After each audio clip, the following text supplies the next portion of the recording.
राम दोस्तों, स्वागत है आपका एक बार फिर हमारे चैनल में। आप देख रहे हैं आदेश न्यूज मध्य प्रदेश में योगेश चौहान। दोस्तों, आज हम बात करेंगे आदिवासी समाज, आदिवासी संस्कृति, आदिवासी पारंपरिक प्रथा में सबसे बड़ी प्रथा जिसका काफी महत्व है। आदिवासी समाज में कई आयोजन होते हैं। आदिवासी संस्कृति काफी अद्भुत है जिसमें अलग ही कार्यक्रम होते हैं, अलग ही प्रकार के रीति रिवाज मनाए जाते हैं। लेकिन एक ऐसी प्रथा जो आदिवासी समाज में सबसे बड़ी प्रथा का नाम दिया जाता है, जिसे कहा जाता है बाबा डालू। यह प्रथा काफी बड़ी है। इस प्रथा में काफी व्यय भी लगता है। इस प्रथा में जिस व्यक्ति द्वारा यह आयोजन किया जाता है वही व्यक्ति घर का खाना नहीं खाता है। इस प्रथा में आसपास के समस्त ग्रामीण जन मौजूद रहते हैं, रिश्तेदार आते हैं। काफी बड़ी प्रथा है। इसका नाम है बाबा डालू। आप आदिवासी बहुल क्षेत्र से हैं तो आप जानते ही होंगे बाबा डालू क्या है, बाबा डालू क्यों होता है, बाबा डालू किस कारण करते हैं, बाबा डालू में क्या क्या आयोजन होते हैं और इस आयोजन के प्रति समाज की क्या भावना है, इसको करने के पीछे क्या तात्पर्य है, ये किस प्रकार से होता है, इसमें कितना व्यय होता है और किस प्रकार से भोग और किस प्रकार के इसको एक तालमेल को बनाते हुए व्यय के ऊपर तालमेल कर प्रतिवर्ष अनुसार इसे किया जाता है। यह होली से 20 दिन बाद बाबा डालू कार्यक्रम होता है, जिसको करने के लिए काफी मेहनत लगती है, काफी व्यय लगता है और काफी प्रयत्न करना पड़ता है। बाबा डालू क्यों किया जाता है?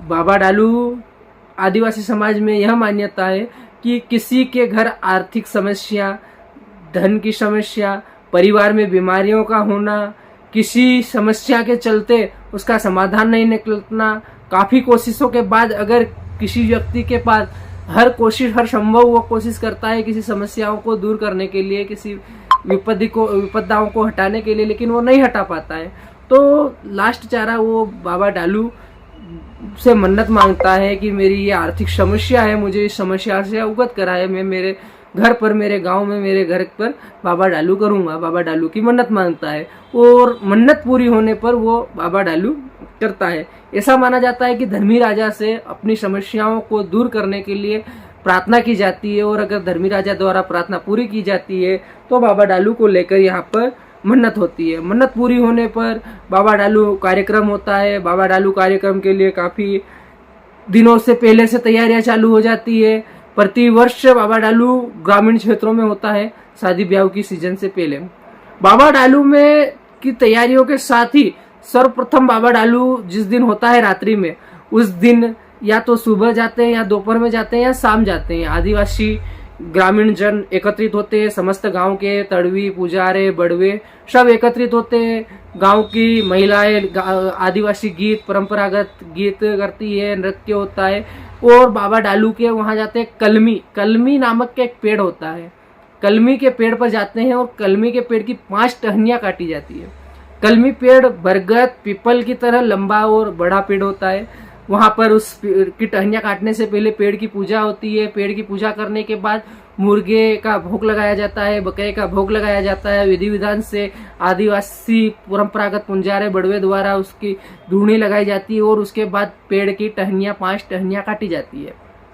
5 टहनियां काटने के बाद उन टहनियों को लेकर आदिवासी महिलाएं लोकगीतों के साथ आती है। बुजुर्ग व्यक्ति धुनी लगाते हैं, बड़वा धुनता है और रस्ते रस्ते जिन्होंने आदिवासी समाज में जिन्होंने बाबा डालू की मन्नत रखी है वो लोग भोग देते हैं और आते आते लगभग उनका शाम हो जाती है। शाम को मटके के अंदर जो छोटी मटकियां आती हैं उस मटकी के अंदर उन टहनियों को लगाया जाता है। छोटे दीप प्रज्वलित किए जाते हैं, भोग लगाया जाता है, वहां पर भी पूजन होती है बाबा डालू में।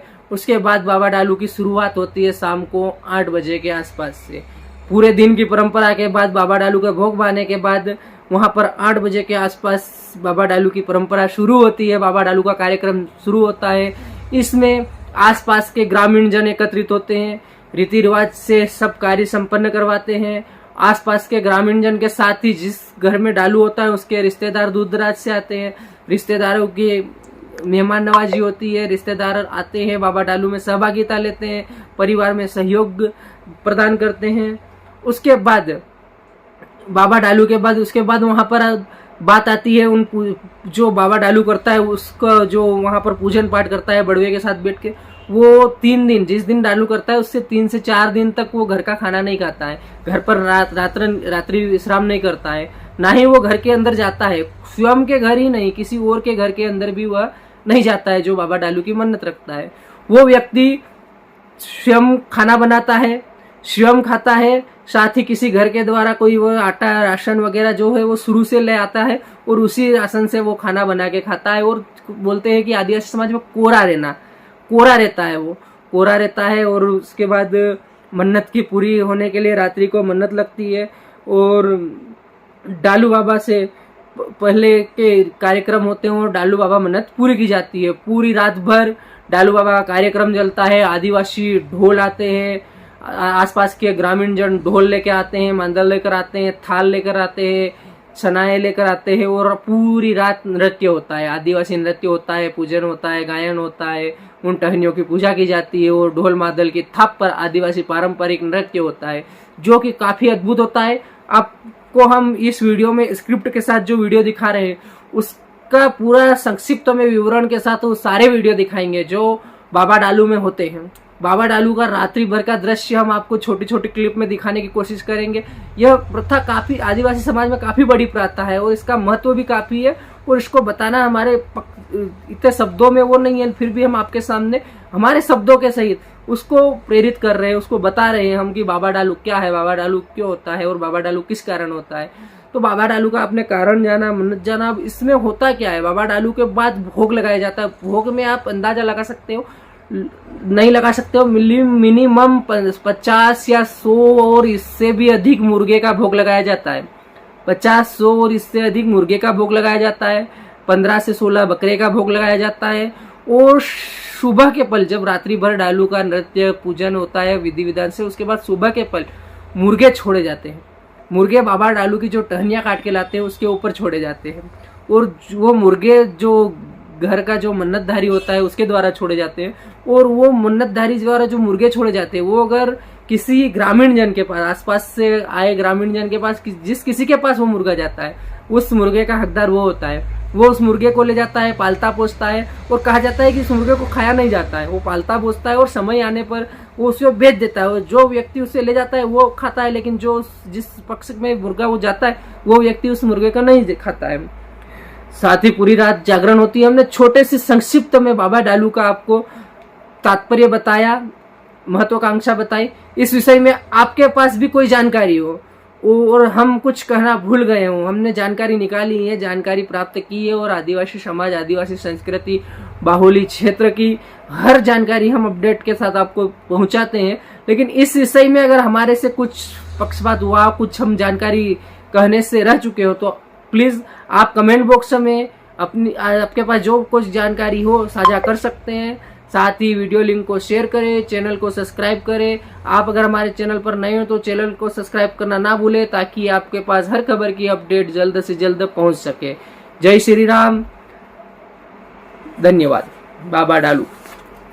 और एक बड़ी बात, बाबा डालू से पहले शादी ब्याह नहीं होती है। ये एक बहुत बड़ी बात तो है कि जब शादी ब्याह का सीजन आता है बाबा डालू के बाद ही शादी ब्याह चालू होती है।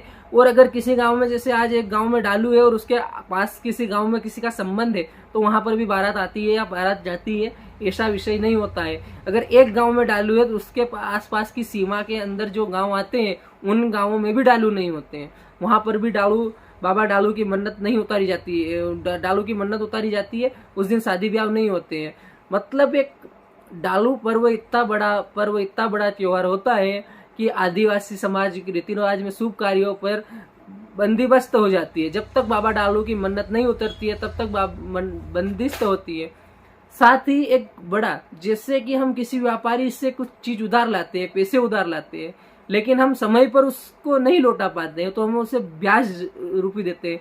ऐसे ही अगर किसी जिसने मन्नत रखी है और वो मन्नत उसकी पूरी हो जाती है लेकिन वो उस वर्ष बाबा डालू नहीं कर पाता है, उस वक्त मन्नत नहीं उतार पाता है, तो उसके लिए वो मुर्गे का, बकरे का अपने रीति रिवाज परंपरा अनुसार भोग देता है धर्मी राजा को।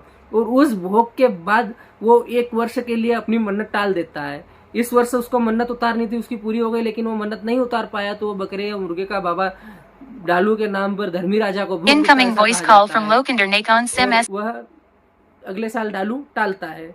इसी तरह आपने पूरा विषय समझा, आपकी राय कमेंट बॉक्स में जरूर साझा करें। धन्यवाद, जय श्री राम। बने रहे हमारे साथ।